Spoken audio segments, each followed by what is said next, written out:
Worldwide Web event. A New Earth is sponsored in part by Nature-Made Liquid Soft Gel Vitamins, the newest way to fuel your greatness. Welcome, everybody, to Class 6 of our New Earth web series with author Eckhart Tolle. We're live again tonight, and one of the things that we both look forward to every week is the energy that we feel from all of you out there who've signed on from your living room couches, from your kitchen tables, your home offices and dens and family rooms.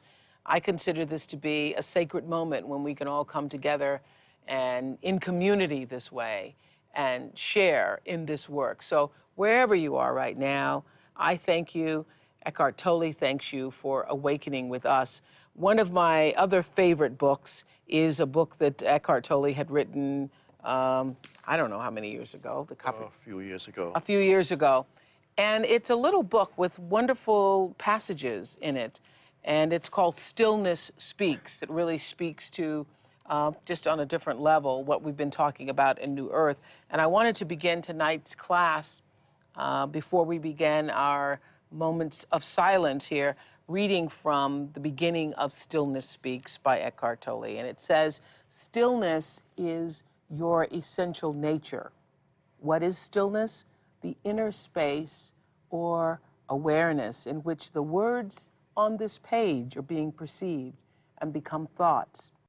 Without that awareness, there would be no perception, no thoughts, no world. You are that awareness, disguised as a person. I just love that you are the awareness. That's what we've been saying week after week here, is that you're not your thoughts. You are the awareness of your thoughts. Yes. Disguised as a person. Yes. Yeah. And you're not your sense perceptions. You are the awareness that makes all sense perception possible. You're not your emotions. You're the awareness that makes all these emotions possible. So that's the dimension where you are timeless. Everything else is time. So when you lose touch with your inner stillness, you lose touch with yourself. When you lose touch with yourself, you lose yourself in the world. Your innermost sense of self, of who you are, is inseparable from stillness.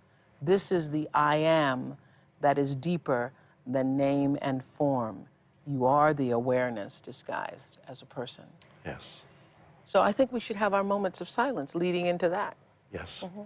So I suggest to use again what I sometimes call the anchor of the inner body, so that we can put our attention into the inner body and fully inhabit the body, be in the body, and feel the aliveness that pervades the entire body. And that's where our attention is, and that is our anchor for stillness. So let's do that now. Attention moves away from thinking into the aliveness of the inner body.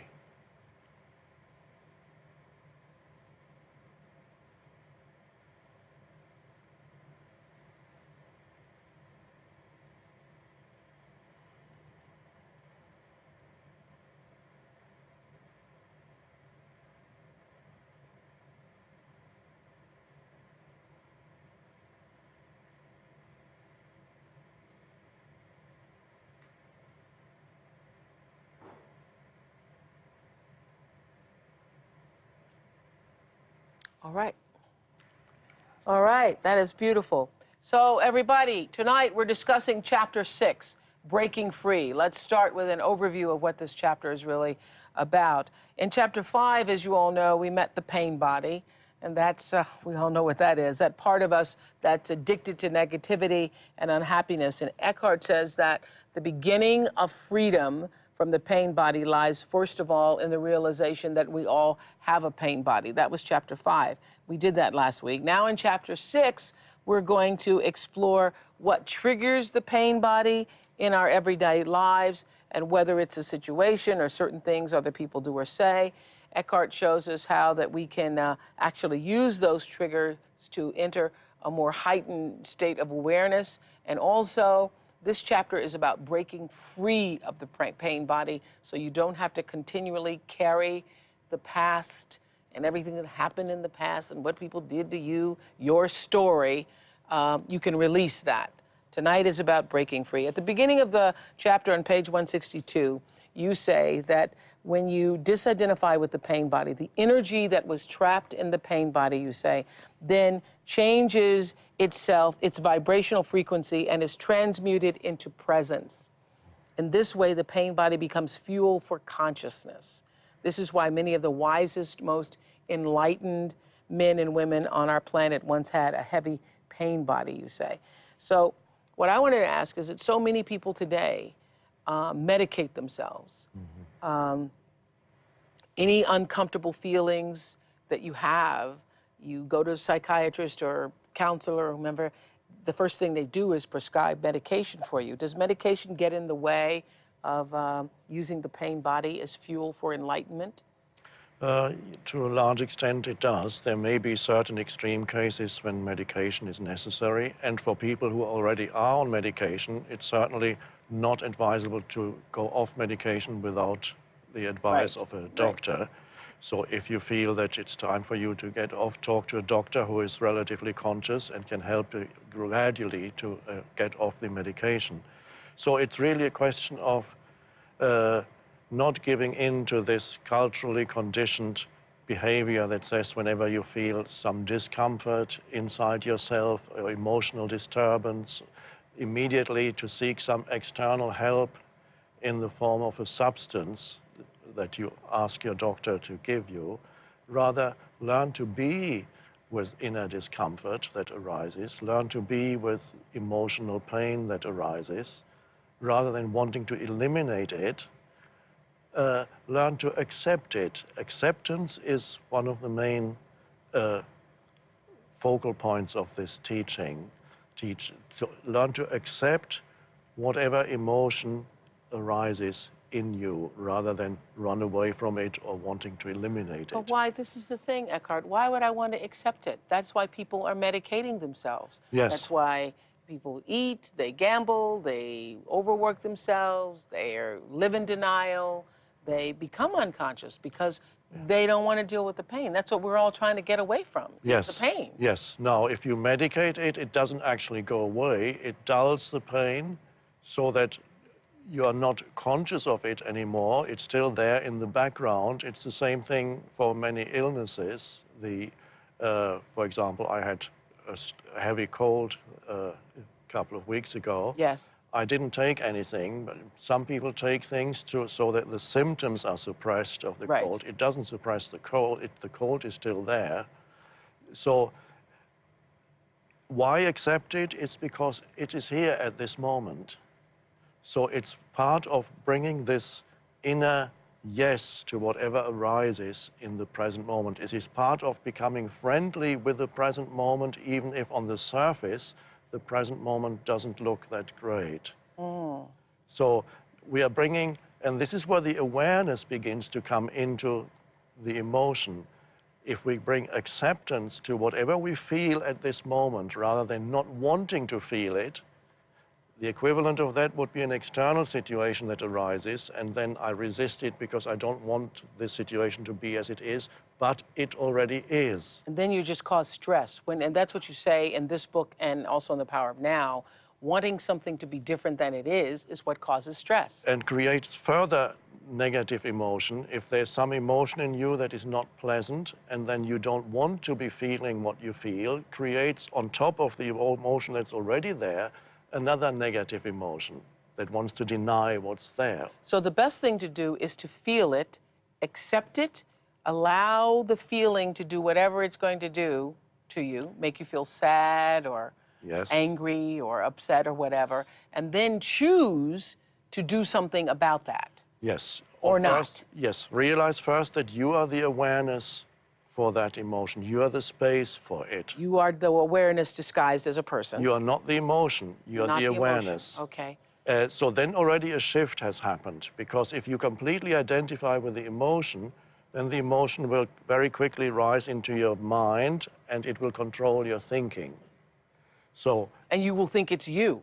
Yes. Yeah, you will think it's you. So you will be identified with the emotion. Let's say it's anger that arises. Yes. A slight trigger triggers enormous anger, and immediately you start to think angry thoughts. Correct. Or if it's sadness or depression, you immediately start to think thoughts that reflect the emotion. And the pain body loves that because the pain body will feed on the energy of your thinking. That's right. And once you're trapped in the vicious circle between emotion and emotional thinking, when all the self-talk in your head, that is, everybody experiences most of the time, the self-talk in the head then becomes the voice of the pain body that is talking in your head. And then all your interpretations of other people, of events, will be totally distorted and very negative. Because you say at the bottom of page 162, when you realize that pain bodies unconsciously seek more pain, that is to say, they want something bad to happen, you will understand that many traffic accidents are caused by drivers whose pain bodies are active at the time. When two drivers with active pain bodies arrive at an intersection at the same time, the likelihood of an accident is many times greater than under normal circumstances. So is it always the pain body that attracts accidents and other bad things? No. That's just one factor that is often there, but there are many other factors that could attract an accident. Many people are not fully present when they drive.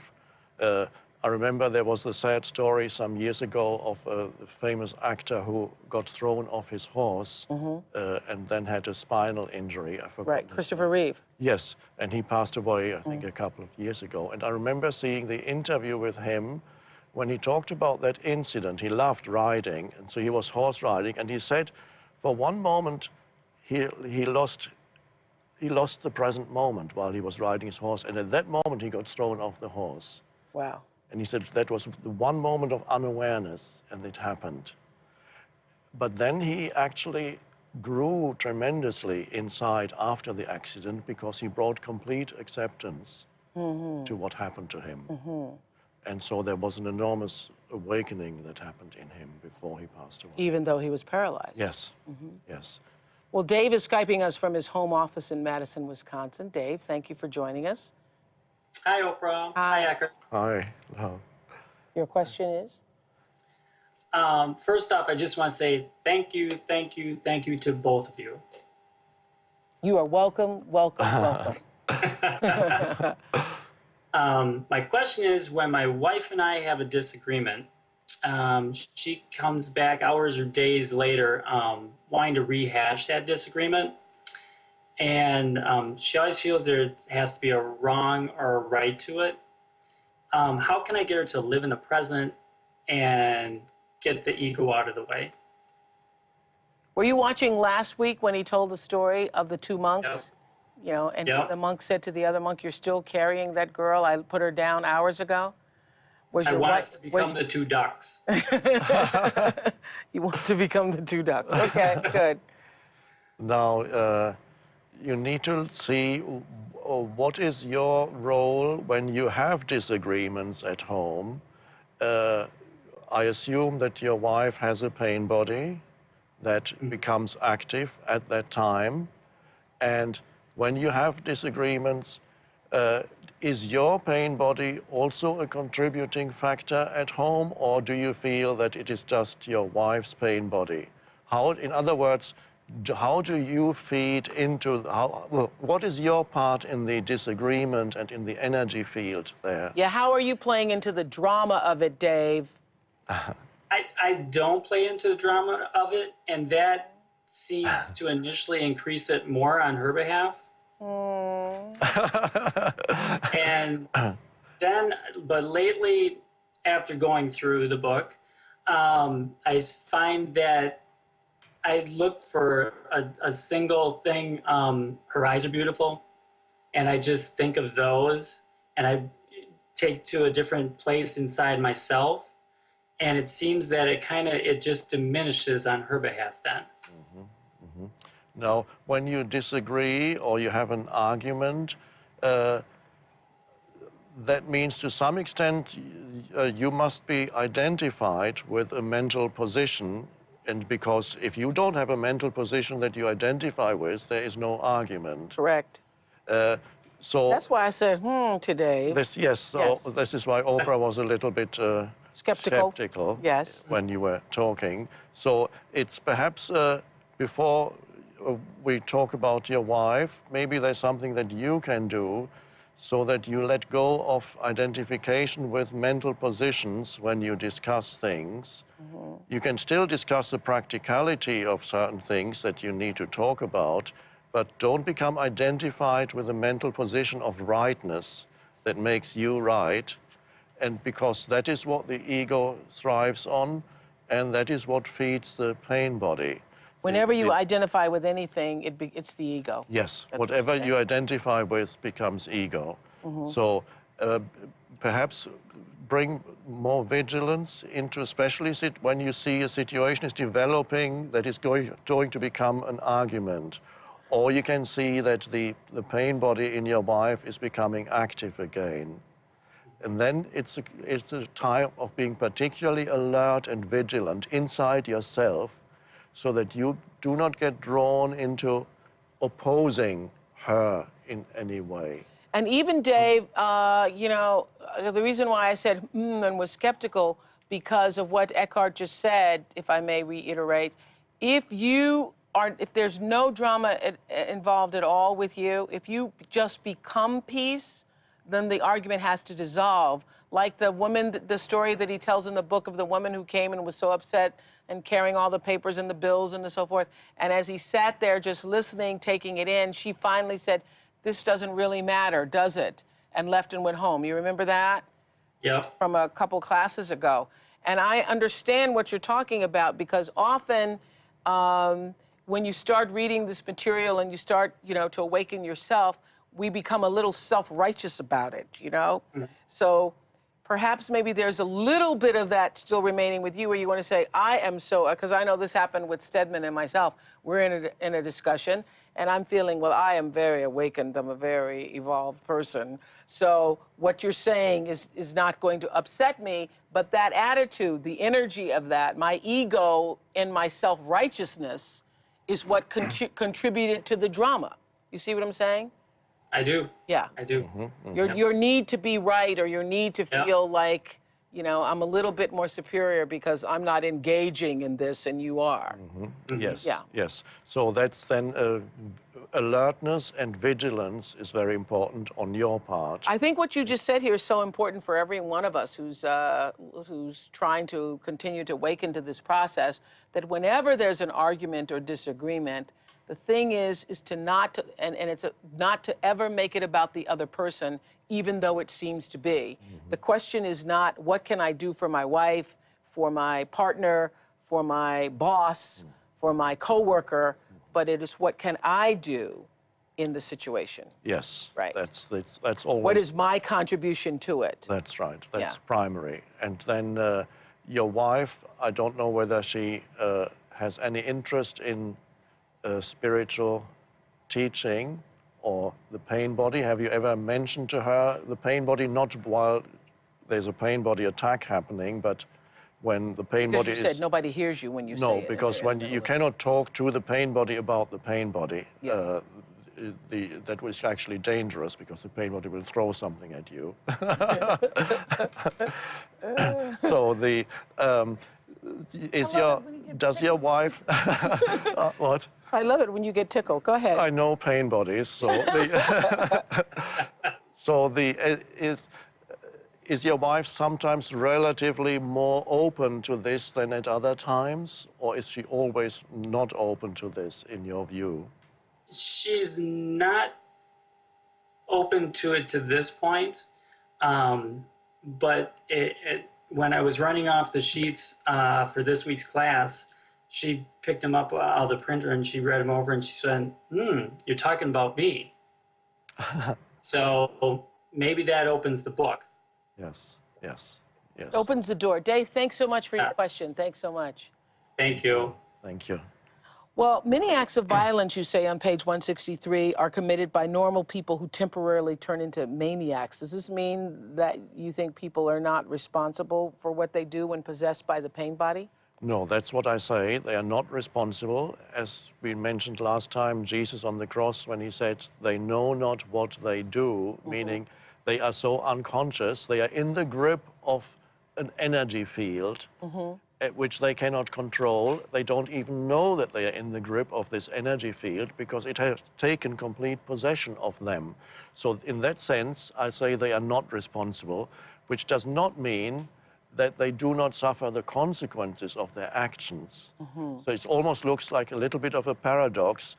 Yes, no, they are not responsible. Nevertheless, karmically, they will suffer the consequences of their unconsciousness because human beings are, our purpose is to evolve into conscious beings. So if we are not evolving into conscious beings, then we suffer. Right. The more closed we are to this evolutionary impulse of evolving into conscious being, of the flowering of consciousness, Right. the more closed we are to this, the more we suffer.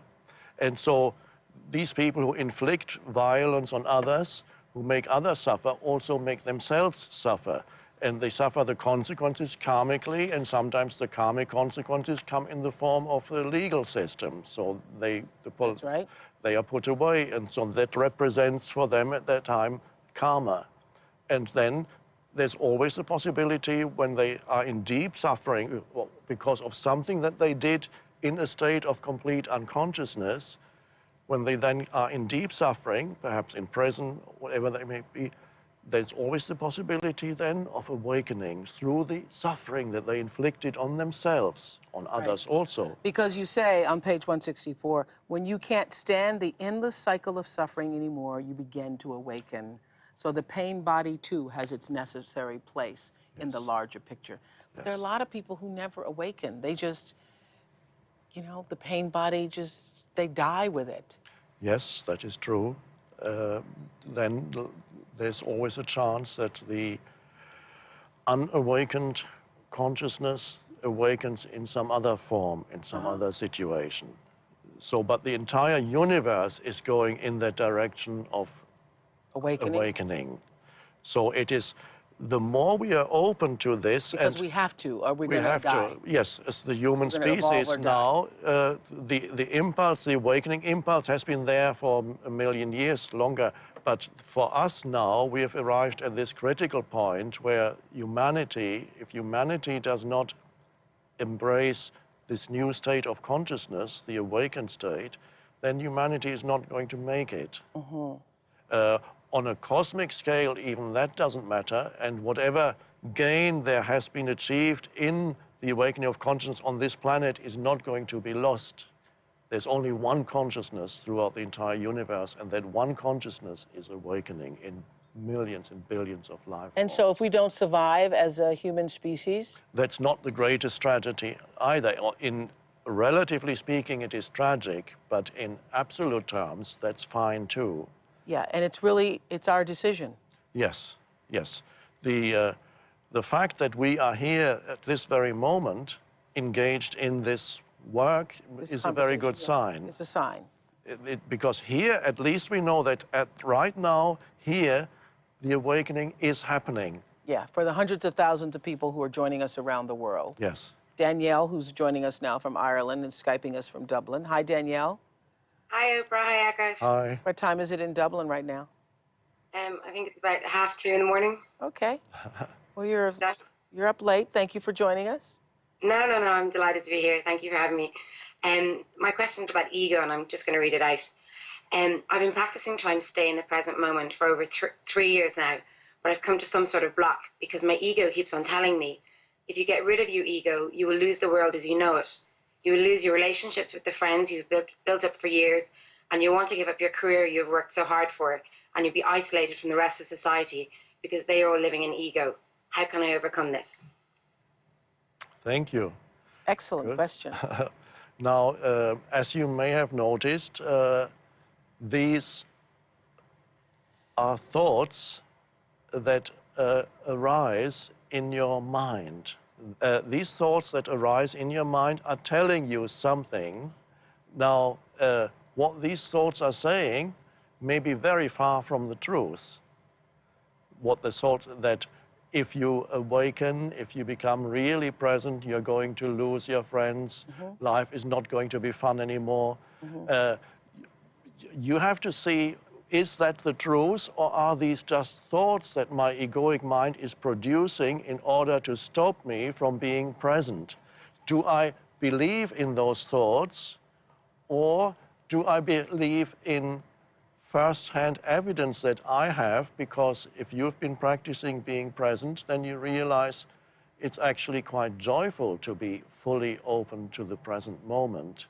It doesn't take away from the fun of being alive. It actually makes you more intensely alive when you are fully present in the now, rather than always looking to some next moment that's going to be better than this one. This is how most of the world lives. So I'm sure you've already had glimpses, or more than glimpses, of how the quality of your life actually becomes enhanced through being fully present to life now, because life is now. So, and your mind is please, a question? Oh, no, I definitely have. But I think it's just the ego keeps on sweeping in, or else you'll be in a situation where your friends expect you to act the same way that you've always acted, like in ego. Like your friendship, a lot of friendships are kind of, are bound through ego. Yes. And, it's your personality, and, you'll try and be in the present moment, and then they'll be like, come on, let's go and do something, which is obviously trying to escape from the present moment. But isn't it true, Danielle, when you become to awaken, when you come to the state where you feel more alive and awakened and willing to be more present with yourself, that means you might have to let go of some of the things that used to bring you a false sense of happiness? That maybe the same people you used to hang around with and do things with, who are not, ready to follow your path, or not willing to be a part of some of the things that you now recognize that matter, maybe it means letting some of those friends go. That's the whole point. Maybe just a comment on this. Usually what happens when people become more present, some of their friends are actually drawn into that also, because whatever state you're in will affect the people around you. Oh, Right. you're back.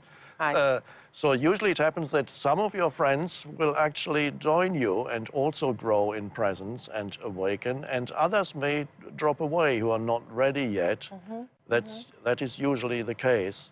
So your career can only improve because the quality of anything that you do in full presence is so much greater, and there's so much power available to you that is not there when you're always looking to some other... You're scattered. Yes. You're scattered.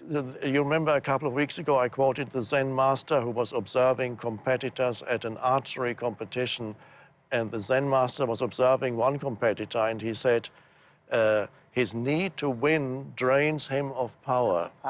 And of course, this need to win, which most people in the old consciousness have, is the need to arrive at some future point. And it takes energy away from what you're doing now.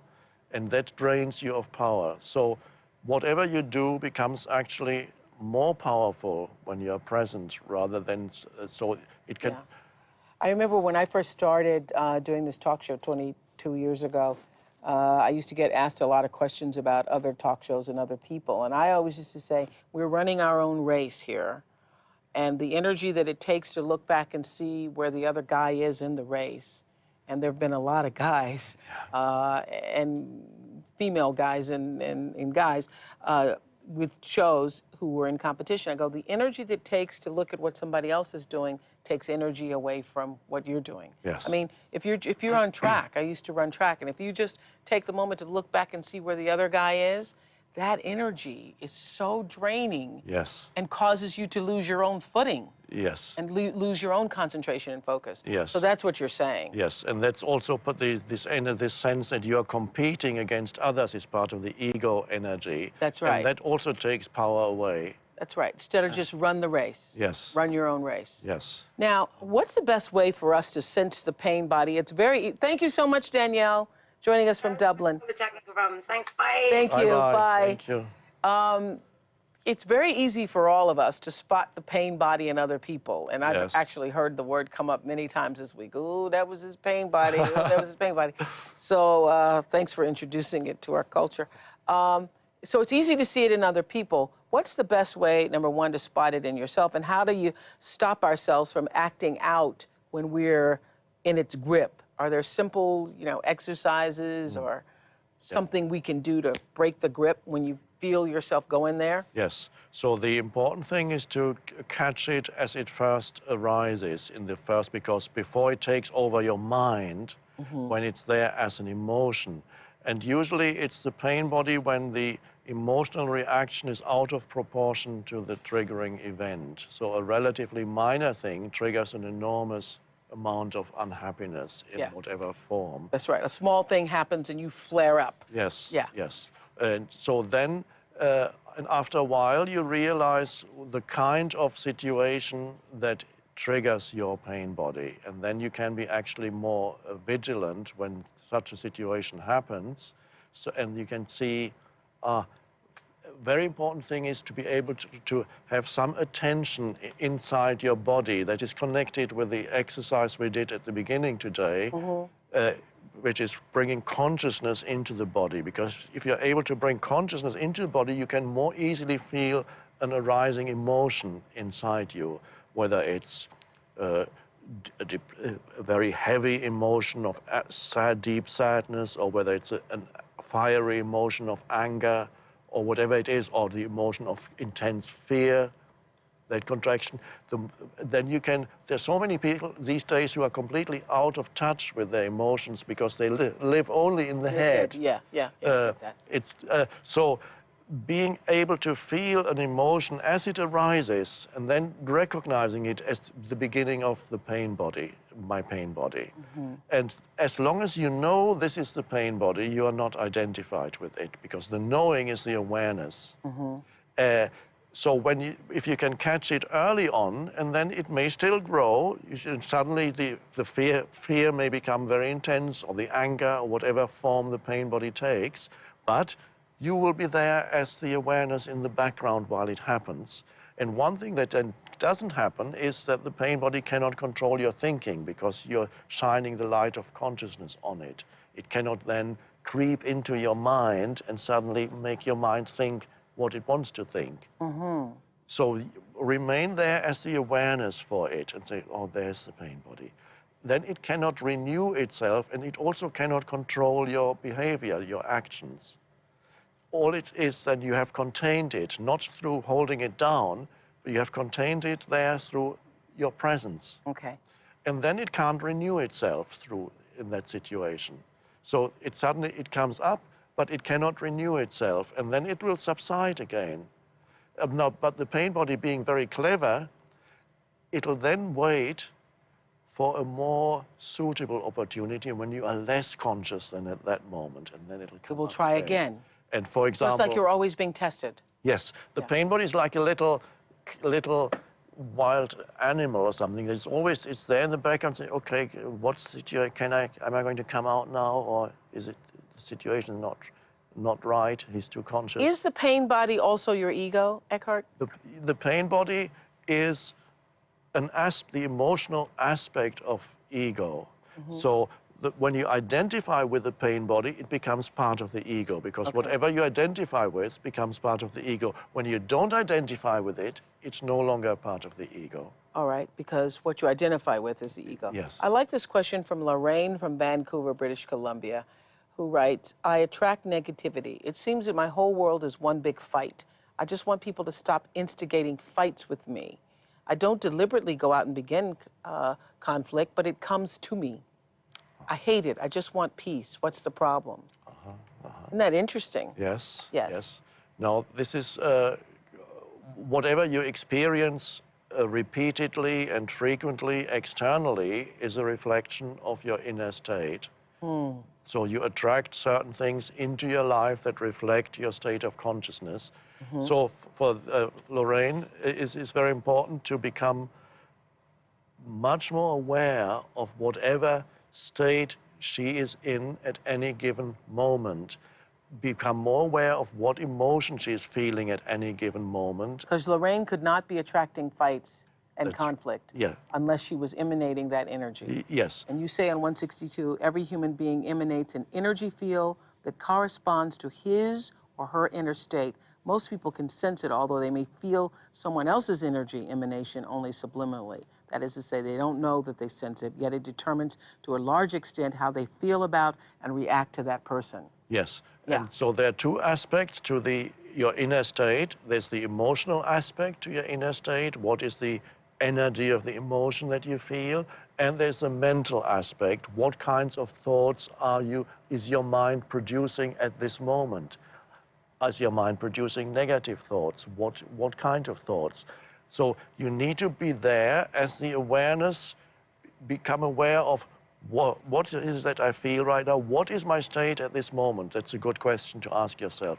What's my inner state at this moment? At the moment that somebody instigates a fight with her? No. No. Normal moments when you're not being challenged. Okay. Because all these accumulate, your normal state of consciousness eventually produces some external event. So as much as possible in any situation, it's always more important what your inner state of consciousness is than the external situation. Got it. The external situation is always secondary. So what am I feeling now and what am I thinking now? These are the important questions. So an alertness then arises, and you become suddenly realize, what's my mind saying? What's most of the day, what kind of thoughts is my mind producing? How many negative thoughts do I have every hour, every minute? You become aware particularly because the ego loves negative thinking. And so what you're saying then, it would be impossible for Lorraine to be a peaceful person, to say, she says here, I just want peace. What's the problem? It would be impossible to just be a peaceful person, minding your own business, having peaceful, loving thoughts, and people want to pick a fight with you all the time. Yes, would not be possible. So there's something in her that she needs to become aware of. And that's not her true self, it's a form of conditioning. Her true self is the awareness, which is already perfect, it's fine. There's nothing wrong with who she is in her essence. So be vigilant as much as possible. Maybe put little signs at home, little reminders, so that you remember to be conscious of what's going on inside me. What's going on inside me? Very important question. What's going on inside me? What thoughts is my mind thinking? Yes. What is it that I'm feeling right now? I wanted to go back to page 162 again, where you say every human being emanates an energy field that corresponds to his or her inner state. And most people can sense it, although they may feel somebody else's energy emanation only subliminally. That is to say, they don't know that they sense it, yet it determines to a large extent how they feel about and react to that person. I had an encounter with somebody recently where their energy thing was so strong. I walked into the room and felt it so strong, I had to remove myself from the room. Yes. Yeah. Yes. Some people are most clearly aware of it when they first meet someone, even before any words are exchanged. That's what had happened there. A little later, however, I love this part, a little later, however, words take over the relationship, and with words come the roles that most people play. Attention then moves to the realm of mind, and the ability to sense the other person's energy field becomes greatly diminished. Yes. Nevertheless, it is still felt on an unconscious level. And that's why kids can sense it. Little kids can sense it because they don't have the words or the language. Yes. Isn't that true? Yes, and animals can sense it And too. animals can sense it too. Yes, very acutely, because they don't have the conceptual mental realm, so they can feel much more acutely a human energy field. That's right. And after they're introduced to you, your title means nothing to them. No. Yes. So your title or your position or your label, the role that you're playing means nothing to them. No. So once they sniff you and they don't like you, they don't like you. We have Mubina on the phone from Dubai. Hi, Mubina. We hear you have a question about... Hi, Oprah. Hi. Good morning. I hear Dubai is so great. It's beautiful. Please come visit. Yeah, I think I might be coming. And yeah, I am. You have a question about great. relationships? Go ahead. Yes. My question is about the nature of love. Eckhart says that love has no wanting, and that true love really is about not expecting anything in return. My question is related to a little personal dilemma. I met somebody 5 years ago, and I really, really like him, but I noticed that he has a dense pain body.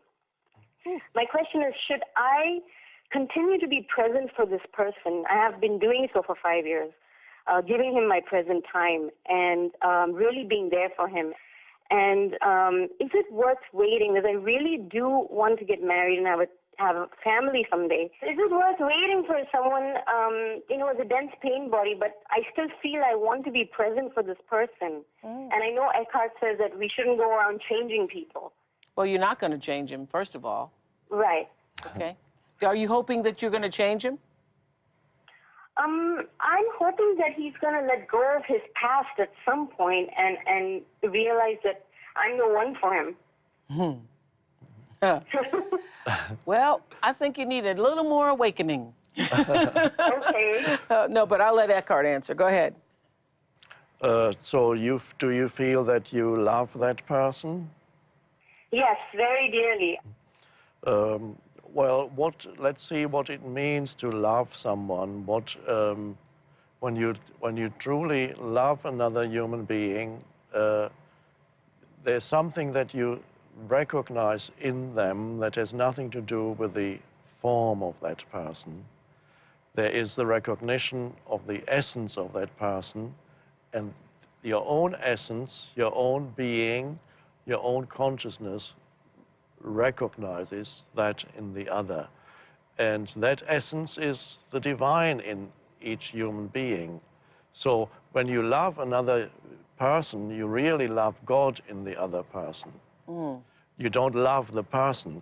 If you love the person, it's the ego, because then you love the form. And if you love the person and not the formless within the person, the divine, if you don't love God in the other person, then the love is of the ego. And the ego love is very different from true love. The ego love is needy, and the ego love says, you love me back, and if you don't, I'm going to get very angry. So, or upset with you, or impatient with you, because you haven't loved me the way I wish to be loved. Yes, yes. So there's no need to deny what you feel for this person. It's actually... Yes, and I've never really expected anything back from him, but what I hear from friends is always, what are you waiting for? And, he's not giving you anything back, so what are you waiting for? No, I don't mind waiting another 5 years. It's just that I've just been, getting bombarded with questions from friends who just think, go out with other people. No, the love in you actually is fine. The love that you feel does not need anything, but you as a person, may have certain needs and preferences in this situation. I don't believe that she's making this phone call for her friends, personally. No. I believe that you are making this phone call for yourself, Miss Mubina, and that it's not Absolutely, I am. Yeah, that it's not your friends who are saying, why doesn't he do something? I think, what you expressed to us at the beginning of this phone call is that you think it's been 5 years and it's time that he should do something. But he has a pretty heavy pain body, right? Okay, so you want him to make a move, and you want that move to be marriage? Well, it could lead to that, sure. I mean, I'm in no hurry. What do you want? But I'm just... What do you want? Well, I want him to realize that he, I don't know, that I just love him. That's all. No. And I just want him to see that. And I think he's just being blocked, or I'm not buying that. His pain body is so dense. No, I think what you said to us earlier is what you really want. You said, I want him to realize that I'm the one for him. Sure, definitely. Okay. I'm not going to lie about that. Okay. Yeah, you already said it. Go ahead. Yes. So what do you want to say about that, Eckhart? Well, it may be time for you to talk to him and say, I love you, and what I feel for you is not going to change, but I have certain needs and preferences. I would like you to decide and make a commitment whether or not you want to be with me. Right. Okay. Old. It's old. Old, Eckhart. Okay. And then he says, no, well, I'm not ready for that. Now, if he says, I'm not ready, and you get angry or extremely upset, then it was ego love. Yeah. If he says, I mean, he said that to me a lot of times before, that he's not ready, and I said, fine, it's okay. Okay. Did And you I hear what tell Eckhart just myself, said? Hello, Mabina, did you hear? Yes. If you get upset, then that's ego love, Ego, yes. okay? And if you Yes. don't get upset and you're patient and you're, as you said, you can wait 5 more years or Yep. however it chooses to be, then perhaps maybe it is the real thing. Yes. Unless you're Okay. just waiting for him to make the move and discover that you're the one. Okay. the- Yeah, that's what I've been doing, and I just wanted to confirm that, so that's fine. That's confirmed. That's great. The extent to which you can love another human being depends on the extent to which you are connected with your own essence. And you can recognize, sometimes it's easier to recognize God in one particular form, but you can recognize God in another human being. So the love is in you, and when the love does not come from the outside. The love is the recognition of oneness, that ultimately you and the other share the one consciousness. That's what all connects and makes all humans one. And what you say in the book, I don't know, I'm paraphrasing now, because this was, I think, last week that you really addressed this in The Pain Body, is that many times people mistake what they believe to be love for their own neediness. Yes. And their ego identification with, this person validates me, or... Yes. Yes. Yes. Yeah. Yes. So true Especially love is... in our society, in the American society, where it's all about romance. Yes. Yes. That's encouraged by the culture and Yes. so on, what you see in films, the role-playing associated with that. It's really damaged us a lot, hasn't it? Yes, yes. But we are waking up out of that. There are not so many films now that end in the happy marriage or something like that, because people are beginning to recognize that's not how it is. That it's not happily ever after. No, no. Thank you, Mubina. Thanks. Thank you so much. Thank you. Thank you. Last week, we aired an interview on The Oprah Show with Thomas, who was a transgendered man. Heard about this man who became pregnant? No. Okay, transgendered man who was pregnant, and his wife, Nancy. We also spoke to Thomas and Nancy's neighbors, George and Victoria, who gave us their reaction. And I found out during a commercial break that George and Victoria are students of A New Earth. And here's a clip of our conversation after The Oprah Show went off the air. They just told me during commercial break that you're reading A New Earth. Are you taking the class? Absolutely. I love it, Oprah. It's been fantastic. I actually read the book first. Yeah. And I couldn't put it down. I had to read the whole book because I said to George, oh, at last, I'm so excited. This book is really captivating, So then I encouraged George to take the class with me. So we've been watching it together and studying together. And that's what's helped us be more understanding and open-minded, non-judgmental. As Eckhart says, no labels, trying to get judgment out of our heads and stay in the moment and just really embrace our devoted neighbors as the human beings that are with us sharing this earth. And I don't think it's a coincidence that we moved the Bend, and right across the street from us, we've encountered Nancy and Thomas and this situation, because I think in a way there's a design to this, and it was an opportunity for us to grow.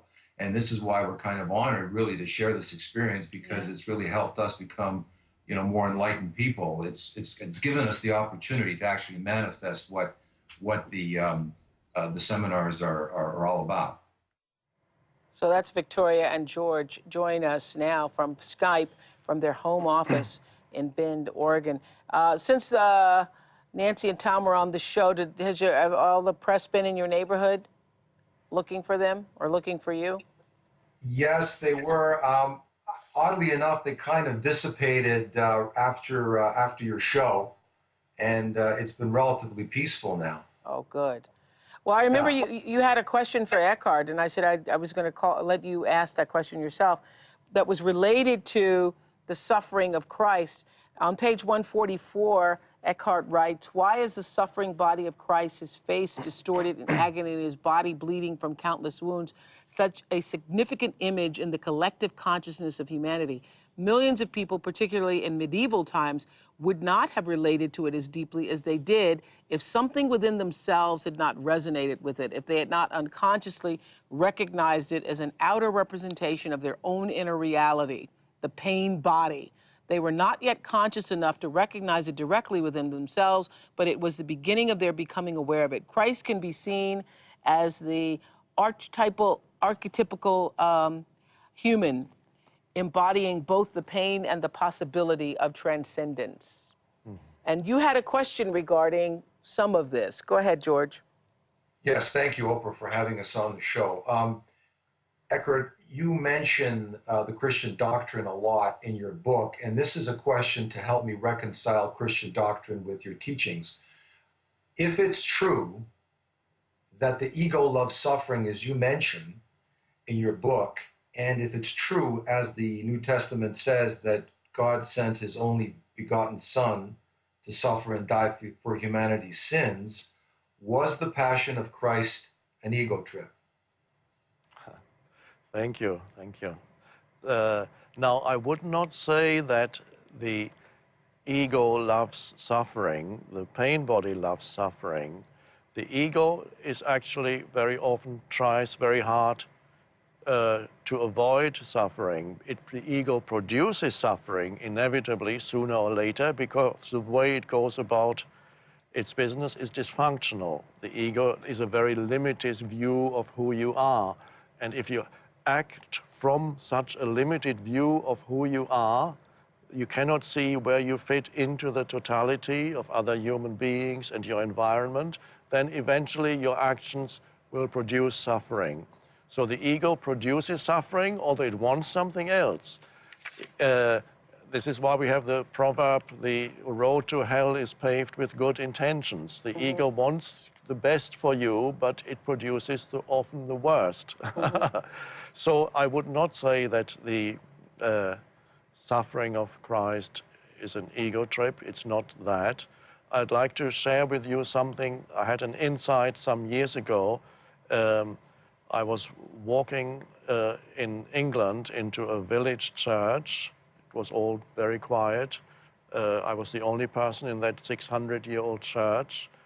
And I saw the cross, the altar, and Jesus on the cross. And this is an image that we are so used to, but we don't question it. But at that moment, I saw it as if I had just arrived on this planet and had never seen it before. And I was struck by the strangeness of that symbol. And I looked, there's a suffering human being in agony on this cross. And at the same time, there was another cross without Jesus on it. And I saw this golden cross was the same cross. That cross that is the torture instrument is at the same time a symbol for the divine. And suddenly I saw a very deep significance in that can be appreciated and recognized, I believe, by anybody, even if they are not Christians. Jesus on the cross stands for humanity. Jesus represents every human being that has ever lived or will ever live. Jesus represents something that is part of the human condition, and this, what he experienced at that moment, I saw when I was looking at the cross in the church, I saw that what this represents is a human being who experiences an extreme form of limitation. He's totally unfree, totally limited, in deep suffering, and at the same time, the words I suddenly remembered from what is said on the cross, "Not my will, but thy will be done." And that was the act of complete acceptance of suffering. He went to the depths of suffering and then totally accepted suffering. And through this total acceptance of suffering, a sudden transmutation happened, and the very torture instrument, the cross that had produced the suffering, was transformed and became a symbol for the divine. And that explained the paradox that I had seen when I went into that church, as if I'd never been to a church before, and I saw how can the torture instrument at the same time be a symbol of the divine. And so in every human being's life, every human being will experience some form of suffering, sometimes very intense. Sometimes every human being, as you said last week, will have their own cross to bear. Yes. Will have their every own cross human to bear. being has their own cross to bear, and every human being needs to learn the lesson that is there when we look at Jesus on the cross. He has to come to the point where the human being, instead of wanting to avoid suffering, says, this is what is, and bring a complete yes to whatever is at this moment. Not as I will, but thy will be done. Thy will be done. Complete alignment, and that I call conscious suffering, where suddenly the inner resistance is not there anymore.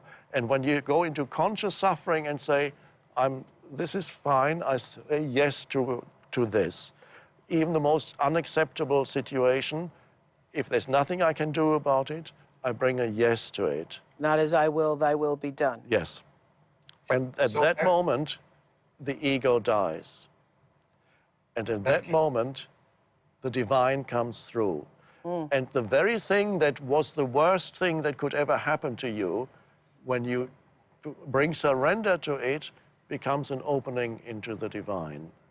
And that's the miracle and the transformative value of the cross. Boy, I think that's powerful, George and Victoria, don't you? The moment I got that, I just got that. I had a big old epiphany. Yeah. The very moment, the worst thing that can happen to you, if you surrender to it, there's an opening that allows the energy of the divine to come through. Yes. At the moment of surrender. Yes, and that is the grace. I got that, George. Didn't you get that? Yes, I did. Thank you. So it was a lesson for us, in other words. It's a lesson. Yes. Yeah. Behind every form of suffering, there's grace hiding, concealed. It does not reveal itself until you surrender, until you suffer consciously, until you no longer deny what is. So there's the grace that's hiding behind every form of suffering. Wow. So if the ego doesn't love suffering but produces suffering, what is that voice in our head that you refer to in the book? The voice that denigrates our self-esteem, that says you weren't any good, you were never any good, you're never going to be any good. That's also what in the Bible also is described as the voice of Satan. Is the ego, in that sense, a force of evil in us? You know, you have the good and the bad, the duality. Yes. Exactly. Yes. Ego, I would define as ego is complete identification with form, total identification with form. The form of me as this body, the psychological form of me, total identification with every thought that arises. So you cannot step out, you're trapped in form completely, and that is evil. So going beyond form, beyond identification with form, is when the other dimension opens up. And didn't in some cultures in the past, I saw this on Guy Ritchie's documentary on the ego, that they used to refer to the ego as Satan. Yes, Yeah, yes. In some cultures, yes. it's referred to as Satan. Yes. Thank you, George and Victoria. Victoria, you're still enjoying the book, or you're done now, right? Have you done? I finished the book, Oprah. I actually had a quick question, if it's possible. Go ahead. I was curious because, you spoke of children and the trauma that young children experience when their parents are fighting. Yeah. Eckhart, do you think that it's possible that a pregnant mother passes her pain body onto her unborn child, and perhaps even generations that has happened with the grandmother, great-grandmother, passing that on to their unborn baby? So we end up with this big old backpack of somebody else's pain body. And can we free ourselves from that as simply as being aware, like you said? Great questions, guys. Yes, Thank you. yes, you're absolutely right. The pain body is passed on from generation to generation, and certainly whatever a mother experiences in pregnancy affects already the child that is inside her. Whatever emotions she experiences will affect and leave remnants in the child. And I believe that, although no scientists have discovered it yet, I believe that even in the human DNA, there's already programming that is the pain body. And so we inherit it. It's only partly personal. In other words, partly it arises as a result of things that happen to us in childhood and so on. But it goes back much further than that. It's old. It's very old. And as you know, I mentioned in the book, another aspect of the pain body is it's also collective. You also inherit the pain body of sometimes of your entire nation is part of your pain body. This is what we were talking about last week, the pain body of, slavery in this country that so many people are in denial about. Yes. The pain body of what's happened to the Native Americans in this country. Yes. Yes. Yeah. And so, so what you said is absolutely true. So the mother will often already pass on her pain body to the unborn child. So isn't that harder to get yourself free? We're going to talk about, before this class is over tonight, breaking free of the pain body. But if you inherited it, if it's like genetically DNA encoded, isn't that harder to get rid of? Well, that's how it is, but it comes from the past. It is the living past in you. The living past in now, you. The past has no power against the present moment. Yes. Present moment, because all power arises out of the present moment, because it is life itself. So, and this is why you don't need years or generations to become free of the pain body. It has taken many generations for the pain body to build up, but it takes only one conscious human and one conscious moment now to disidentify from it and recognize it. You're not totally free yet, no, but you recognize it for what it is. It takes only one moment of awareness now to see it for what it is. And when this person then has broken the unconsciousness of generations, and that's what we are engaged in. We are breaking the unconsciousness that goes back thousands and thousands of years. That's pretty powerful. George and Victoria, thank you again from Bend, Oregon. Thank you. Thanks, Well, guys. Thank you, because you folks are doing this on a global electronic basis. So thank you for letting us be a part of that breakthrough. Thank you. Thank you. Thank you for the second time. Thank you. Well, on page 170, you talk about children, and you say suppressed pain bodies are extremely toxic, even more so than openly active ones, and that psychic toxicity is absorbed by the children and contributes to the development of their own pain bodies. So people who are, I think about this all the time. We were just doing somebody on the show. We're always doing somebody on the show who's arguing in their families. When you argue in front of your children, I remember this the other day. The little girl said, "When my mommy and daddy argue, I go and hide under the covers." When you argue in front of your children, you are creating and reinforcing their pain bodies. Yes. I did that as a child. I was always trying to hide from my parents' pain body, which was there a lot of the time, active. So that's one way, is when there's an active confrontation, when the parents having a confrontation with their mutual pain bodies. You shocked us last week when you said you started thinking of killing yourself when you were at a very young age, 9 or 10, because of your parents.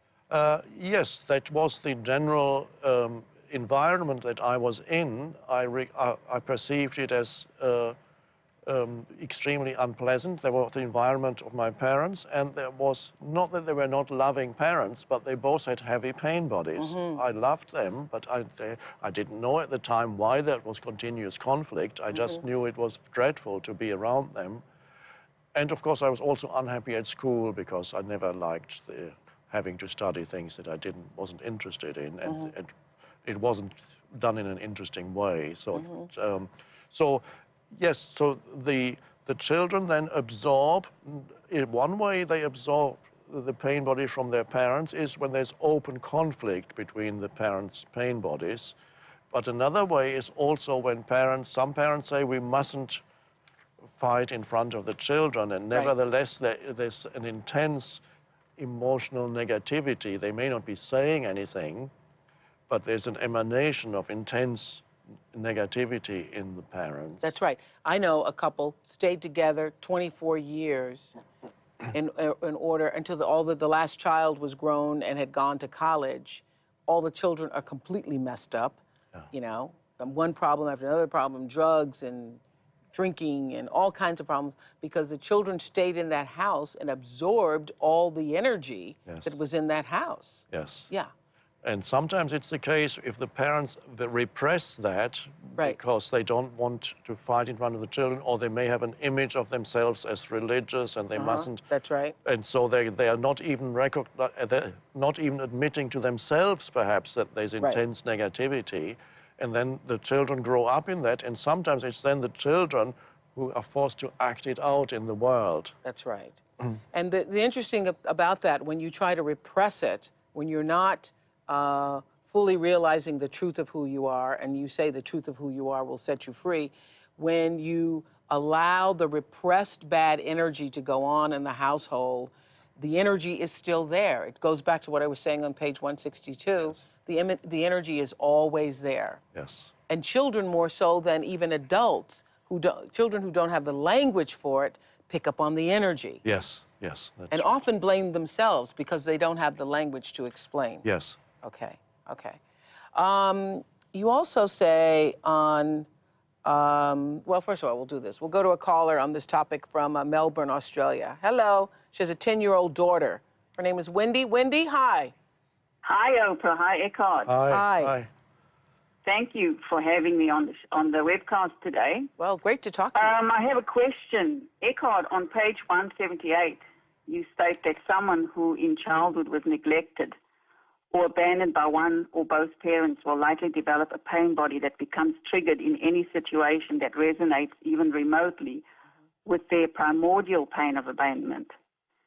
So I see this pain in my 10-year-old daughter, whose father no longer sees her and hasn't really had much of a relationship with her.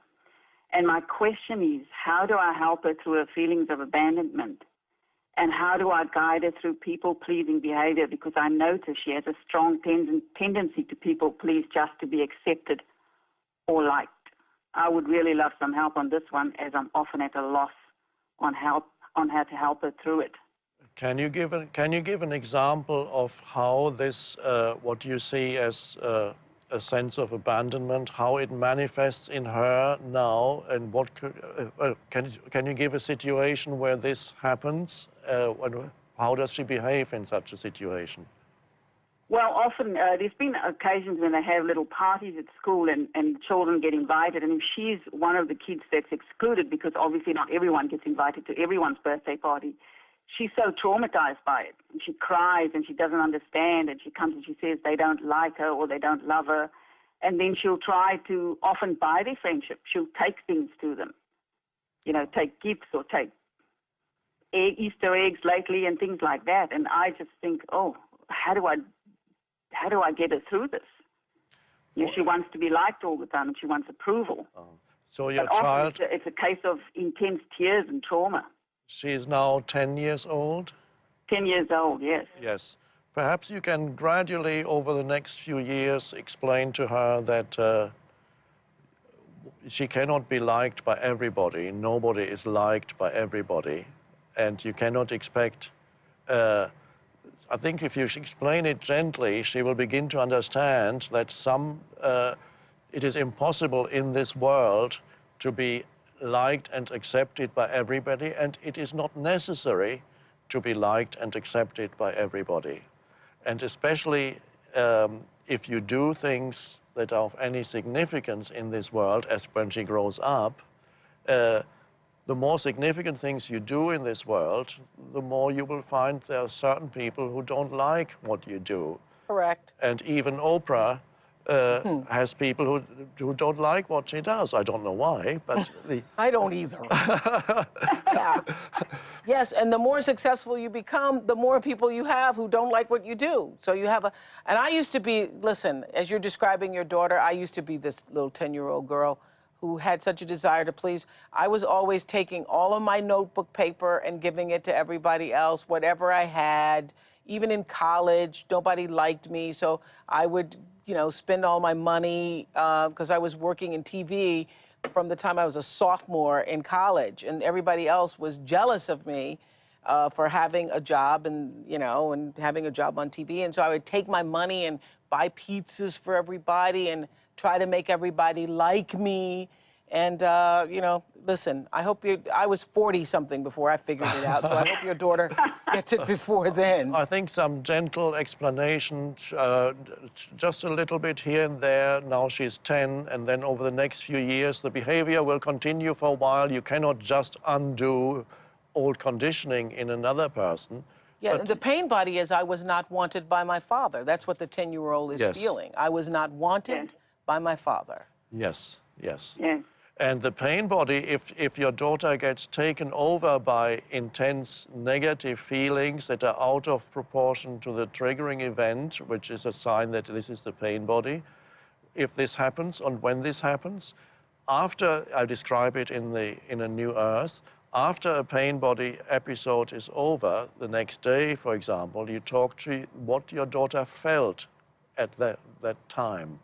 Yesterday, when you behaved in such a way, when you did this, when you said that, what did it feel like? Ask her questions about, so that she begins to put attention on her own emotions and she can detect them.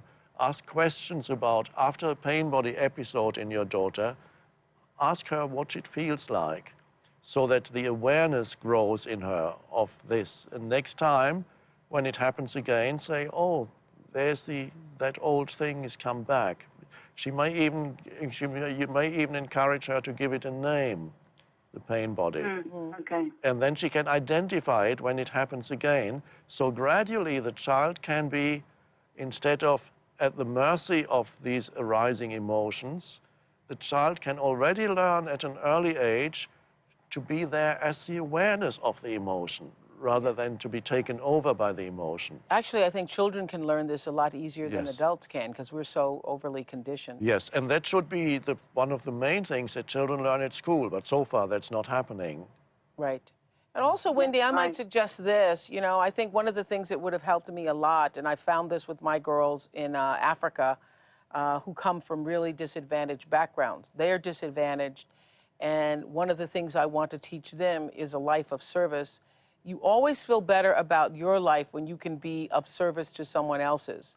And so if your daughter, even at 10, is exposed to children who are less fortunate than she is, children who are orphaned or abandoned or, in poverty, I don't know what the situation is in Melbourne, but children who have less than she does, and she is able to see that her situation really isn't so bad and allowed to feel a sense of gratitude for who she is and where she is and what she has, and yet also empathy and compassion for people who have less than she does.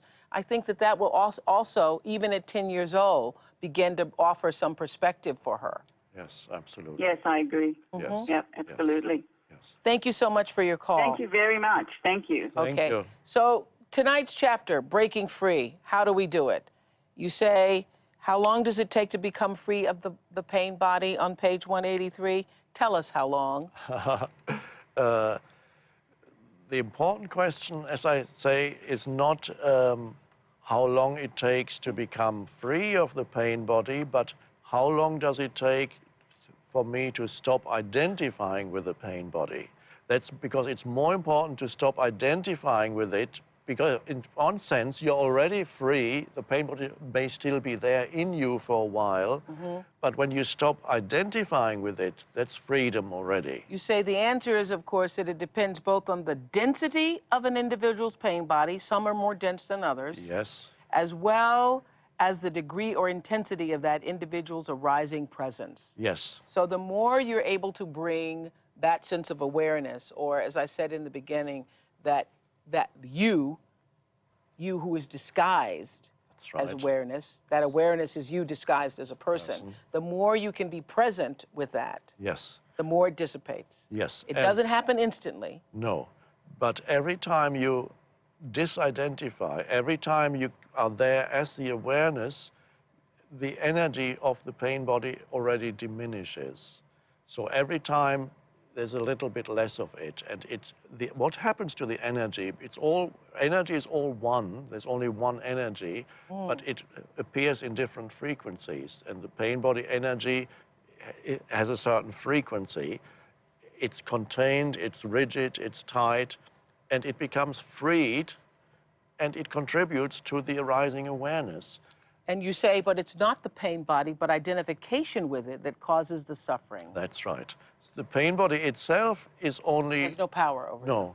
It's not suffering anymore when you don't identify with it. Then it's only an unpleasant feeling inside you. You can hardly call it suffering. But it's suffering when you become it, or it becomes you. That's suffering. It's not the pain body, but identification with the pain body that forces you to relive the past again and again and again and keeps you in a state of unconsciousness. I'm on page 183, everybody. So a more important question to ask would be, how long does it take to become free of identification?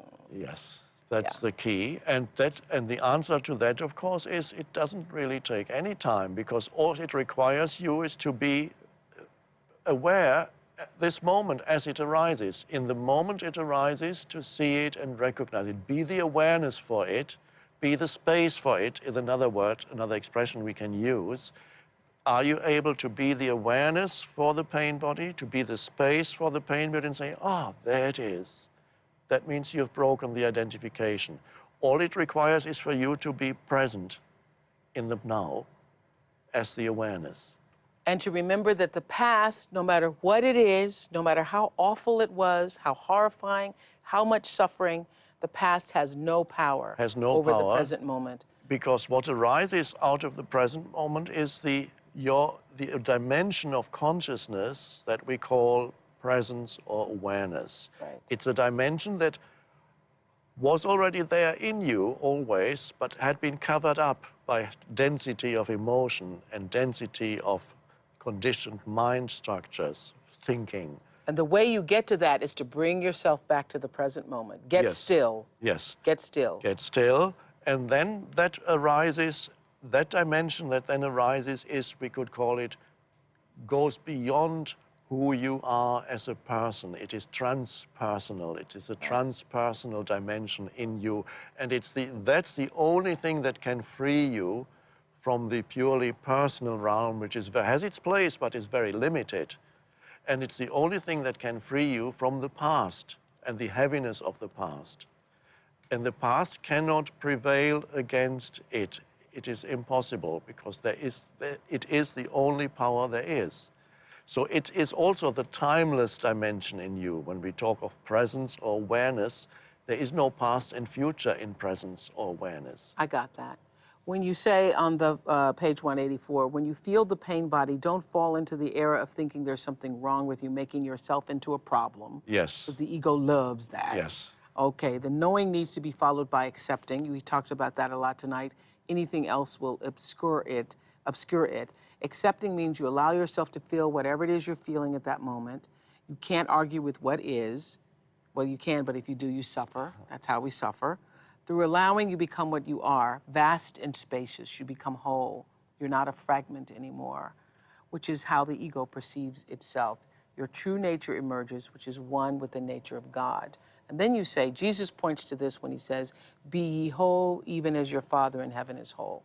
The New Testament's be ye perfect is a mistranslation of the original Greek word, which means whole. This is to say, you don't need to become whole, but be what you already are, with or without the pain body. Yes, yes. You're already that. Now, this brings us to the question that Denise in Michigan asks on our web. She says, is Eckhart perfect? Eckhart, you seem to be almost perfect, although I know nobody is. Do you ever yell? Do you ever get angry or feel sad? I'm not perfect, because the form cannot be perfect. Every form, by the very fact that it has form is one thing, but not the other. So whole, yes, I feel that I'm aligned with something far greater than the little person. And that is where I rest, and that is where inspiration comes from, where the teaching arises. This is presence. And it is not, it goes far beyond this little person. This little person is insignificant. It doesn't matter very much to me. So I don't look for perfection. I don't look for perfection in myself, because that would be terrible frustration. I do things that people perhaps would regard as not perfect. I'm waiting to hear. I have a glass of wine. I like my glass of wine occasionally. I drink coffee at Starbucks almost every day. And sometimes people come up to me and say, "You're drinking coffee, you shouldn't be drinking coffee. What do you need coffee for?" I said, "Why not? I enjoy it." So I enjoy all kinds of things. I don't have many negative emotions. I can't think the last time I even had a negative emotion, but it's possible. I remember maybe some years ago, yes, I was watching and people were mistreating an animal, and I suddenly felt anger. So it can happen. And what did you do when you felt the anger?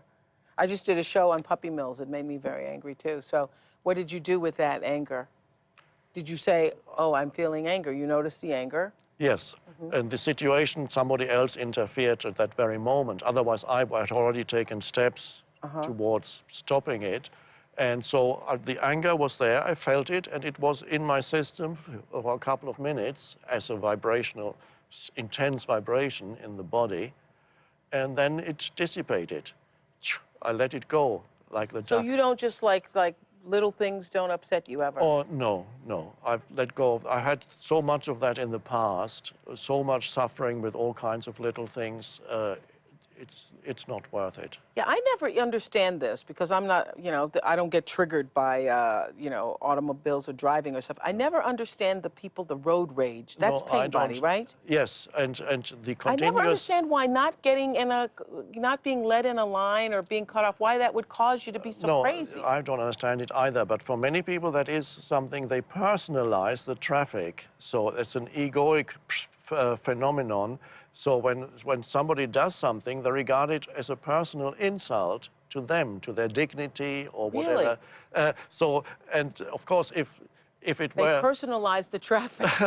That's interesting. That's good. They wouldn't perhaps do it with the weather. If some hail, hail or rain hits your windscreen, then you wouldn't get angry. But if a driver cuts across, then you suddenly get angry. But it's the same thing. It's just an energy field cutting across. Why personalize it? And I'm amazed that people suffer so much stress in traffic, because if you don't react, then there's no stress. If you don't personalize other drivers as if they had some personal disagreement with you, it's nothing to do with you. They don't even know you. Right.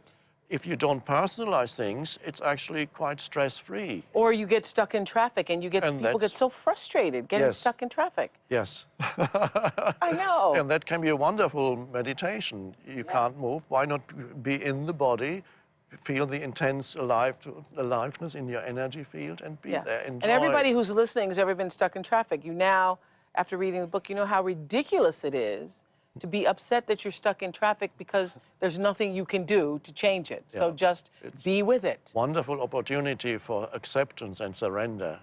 And a wonderful opportunity for learning dysfunction. If you observe they are not accepting and surrendering, then you can observe how dysfunction arises. I love the way you answered that question from Denise in Michigan. You say you're not perfect, but you're whole.